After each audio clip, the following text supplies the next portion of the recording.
శ్రీమన్మహాభారతము 464వ రోజు. ఓం అస్మద్గురుభ్యో నమః. నారాయణం నమస్కృత్య నరం చైవ నరోత్తమం దేవీం సరస్వతీం వ్యాసం తతో జయం ఉదీరయేత్. శ్రీమన్మహాభారతము సభాపర్వము 33వ అధ్యాయము ద్వారా సూత మహానుభావుడు శౌనకాది మహర్షులందరికీ ప్రవచనం చేస్తూ ఈ రకంగా చెబుతూ ఉన్నాడు. ఓ మహర్షులారా, వైశంపాయన మహర్షి జనమేజయ మహారాజుకు శ్రీమన్మహాభారతాన్ని ఉపదేశం చేస్తూ ఇలా చెబుతూ ఉన్నాడు. ఓ రాజా, ధర్మరాజు యొక్క పరిపాలన అద్భుతముగా సాగుతోంది. గోరక్షణ, వ్యవసాయము, వ్యాపారము అన్ని రంగాలలో చాలా అద్భుతమైనటువంటి అభివృద్ధి కనిపిస్తూ ఉంది. అన్నీ సంపన్నమై ఉన్నాయి. చోరుల నుండి భయము లేదు. అబద్ధములు ప్రజలు ఆడటమే లేదు. నిత్యము ధర్మాసక్తుడైనటువంటి ఆ ధర్మరాజు యొక్క రాజ్యములో అతివృష్టి కానీ అవర్షంచాతివర్షంచ వ్యాధిపావకమూర్ఛనం సర్వమేతత్తదానాసీద్ ధర్మనిత్యే యుధిష్ఠిరే. అతివృష్టి, అనావృష్టి, వ్యాధులు, అగ్ని ప్రమాదాలు లేనే లేవు. ఆ మాటలు కూడా వినిపించటమే లేదు. ఉపద్రవాలే లేవు. రాజులందరూ వారి వారి స్వభావానుసారముగా ధర్మరాజుకు కానుకలు ఇవ్వడానికి, ధర్మరాజుకు మంచి చేయటం కోసం మాత్రమే వస్తూ ఉన్నారు. ధర్మముగా సంపాదించినటువంటి ధనాగారము బాగా వృద్ధి చెందింది. 100 సంవత్సరాలు దానము కోసము కోశాగారము తెరిచినా ఆ ధనము తరిగిపోదు. అంతటి ధనం ఇప్పుడు ధర్మరాజు దగ్గర ఉంది. ఇక ఇప్పుడు కుంతీనందనుడైనటువంటి ధర్మరాజు తన కోశాగారపు విలువనంతటిని కూడా తెలుసుకొని యజ్ఞం చేయాలి అని నిశ్చయం చేసుకున్నాడు. అతని స్నేహితులంతా కూడా వేరువేరుగా లేదు, అందరూ కలిసి వచ్చి కూడా, ఓ ధర్మజ, మీరు రాజసూయయాగము చేయడానికి తగినటువంటి సమయం ఆసన్నమయ్యింది. అందుకని దానికి కావలసినటువంటి ప్రయత్నము చేయండి అని అన్నారు. వారందరూ అట్లా చెబుతూ ఉండగానే అధైవం బ్రువతామేవా తేషామభ్యాయయౌ హరిః. శ్రీకృష్ణ భగవానుడు అక్కడికి వచ్చాడు. ఋషి పురాణో వేదాత్మా దృశ్యశ్చైవ విజానతాం. శ్రీకృష్ణ భగవానుడు పురాణ పురుషుడు, నారాయణ ఋషి, వేదస్వరూపుడు. విజ్ఞానులకు కూడా ఆయన దర్శనం దుర్లభమైనటువంటిది. ఈ స్థావర జంగమాలన్నింటికీ శ్రీకృష్ణుడే ఉత్పత్తి స్థానం. అందరికీ ఆశ్రయము ఆ శ్రీకృష్ణుడే. భూత భవిష్యత్ వర్తమానాలకి శాసకుడు శ్రీకృష్ణుడు. భూత భవ్య భవన్నాథ కేశవ కేశిసూదన. కేసి అనేటటువంటి రాక్షసుని చంపి కేశవుడైనటువంటి, భూత భవిష్యత్ వర్తమానాల శాసకుడైనటువంటి, అందరికీ ఆశ్రయమైనటువంటి శ్రీకృష్ణ భగవానుడు అక్కడికి వచ్చాడు. ఆ తర్వాత ఏం జరుగుతుందో రేపు తెలుసుకుందాం. జై శ్రీమన్నారాయణ. జై శ్రీమన్నారాయణ. అమ్మా నాన్నలకు సాష్టాంగ నమస్కారం చేద్దాం. మన ఆచార్యవర్యుల శ్రీచరణారవిందములకు సాష్టాంగ నమస్కారం చేద్దాం. శ్రీ వేదవ్యాస మహర్షుల వారి దివ్య పాదారవిందములకు సాష్టాంగ నమస్కారం చేద్దాం. శ్రీ విఘ్నేశ్వర స్వామి వారి శ్రీచరణారవిందములకు సాష్టాంగ నమస్కారం చేద్దాం. శ్రీమన్మహాభారత గ్రంథరాజమునకు శిరస్సు వంచి నమస్కరిద్దాం. శ్రీకృష్ణ భగవానుని శ్రీచరణారవిందములకు సాష్టాంగ నమస్కారం చేద్దాం. మన హృదయ మందిరములోనే అంతర్యామిగా వేంచేసి ఉన్నటువంటి శ్రీమన్నారాయణుడిని సేవిస్తూ మనని మనము స్వామికి సమర్పించుకుంటున్నామనే భావనాపూర్వకముగా సాష్టాంగ నమస్కారము చేస్తూ స్వామి నామ సంకీర్తన చేద్దాం. శ్రీమన్నారాయణ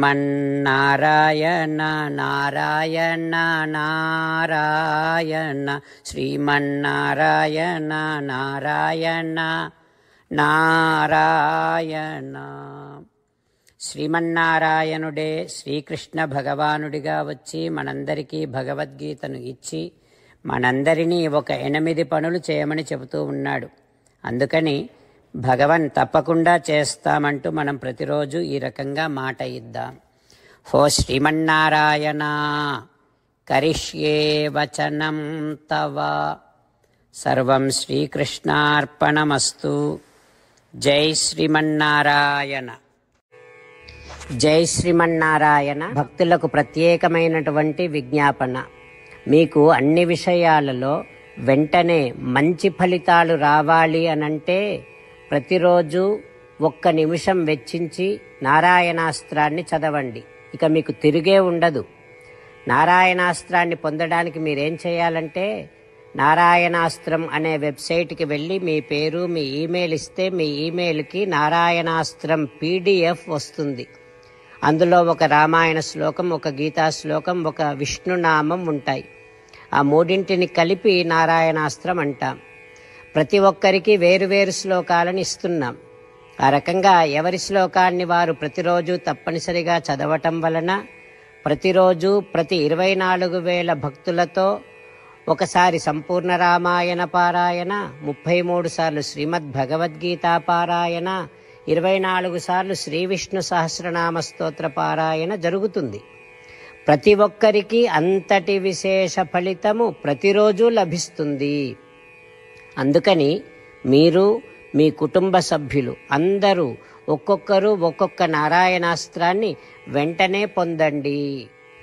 జై శ్రీమన్నారాయణ. శ్రీమద్ భగవద్గీత సారాంశముగా 18వ అధ్యాయములో 65 నుంచి 69 శ్లోకముల ద్వారా శ్రీకృష్ణ భగవానుడు మనందరినీ ఒక 8 పనులు చేయమని చెబుతూ పరమాత్మ ఈ రకంగా అంటూ ఉన్నాడు. ఎవరెవరైతే నేను చెప్పిన ఈ 8 పనులు చేస్తారో వారందరూ నాకు చాలా ఇష్టమైన వారవుతారు. అప్పుడు వారిని నేను సకల పాపముల నుండి సకల దుఃఖముల నుండి విముక్తులను చేసి నా అంతటి వారిగా చేసుకుంటా, తరగని ఆనందాన్ని అనుభవింపచేస్తా. నిజమే చెబుతున్నా, ప్రమాణము చేసి చెబుతున్నా అంటూ సాక్షాత్తుగా దేవదేవుడైన శ్రీమన్నారాయణుడైన శ్రీకృష్ణ భగవానుడే మనను ఈ 8 పనులు చేయమని చెబుతూ ఉన్నాడు కనుక హో శ్రీమన్నారాయణ కరిష్యే వచనం తవ తప్పకుండా చేస్తా, నువ్వు చెప్పినట్టే చేస్తా అంటూ మనం ప్రతిరోజు దేవదేవుడైన శ్రీమన్నారాయణుడికి ఈ రకంగా మాట ఇద్దాం. హో శ్రీమన్నారాయణ నువ్వు చెప్పినట్టే నేను నిన్నే సంతతము ధ్యానము చేస్తూ ఉంటా. హో శ్రీమన్నారాయణ నువ్వు చెప్పినట్టే నేను నీ భక్తుడిగానే ఉంటా. హో శ్రీమన్నారాయణ నువ్వు చెయ్యమన్నట్టే నేను నా విధులను కర్తవ్యాలను నీ సేవగా నీ తృప్తి కోసమనే సక్రమంగా నిర్వర్తిస్తూ ఉంటా. హో శ్రీమన్నారాయణ నువ్వు చెప్పినట్టే నేను నీవాడిని అనే మహావిశ్వాసాన్ని సంతతము కలిగి ఉంటూ నా హృదయములో నీకే నమస్కరిస్తూ ఉంటా. హో శ్రీమన్నారాయణ మామేకం శరణం వ్రజ నన్నొక్కడిని మాత్రమే శరణు వేడుకో అని నువ్వే అన్నావు కనుక నేను నిన్ను ఒక్కడిని మాత్రమే శరణు వేడుకుంటా. హో శ్రీమన్నారాయణ మా శుచః ఇక దుఃఖించకు అని నువ్వే నాకు భరోసా ఇస్తూ ఉన్నావు కనుక నేను ఇక దుఃఖించను. హో శ్రీమన్నారాయణ నువ్వు చెప్పినట్టే నువ్వు నా కోసమని చెప్పిన శ్రీమద్భగవద్గీతను ఎప్పుడో ఒక్కసారి కాకుండా ప్రతిరోజు కనీసం 1 శ్లోకాన్నైనా అనుసంధానము చేస్తూ గీతోపదేశాన్ని జ్ఞాపకం చేసుకుంటూ ఉంటా. హో శ్రీమన్నారాయణ నువ్వు చెప్పినట్టే నువ్వందరి కోసమని చెప్పిన శ్రీమద్భగవద్గీతను తెలియని భక్తులందరికీ తెలియచేసే నా వంతు ప్రయత్నాన్ని నిరంతరము కొనసాగిస్తూనే ఉంటా. ఓ శ్రీమన్నారాయణ, నేను నువ్వు చెప్పినట్టే చేస్తా, నీకు నచ్చినట్టే ప్రవర్తిస్తా, నీకోసమే పని చేస్తూ ఉంటా. కరిష్యే వచనం తవ. సర్వం శ్రీకృష్ణార్పణమస్తు. జై శ్రీమన్నారాయణ.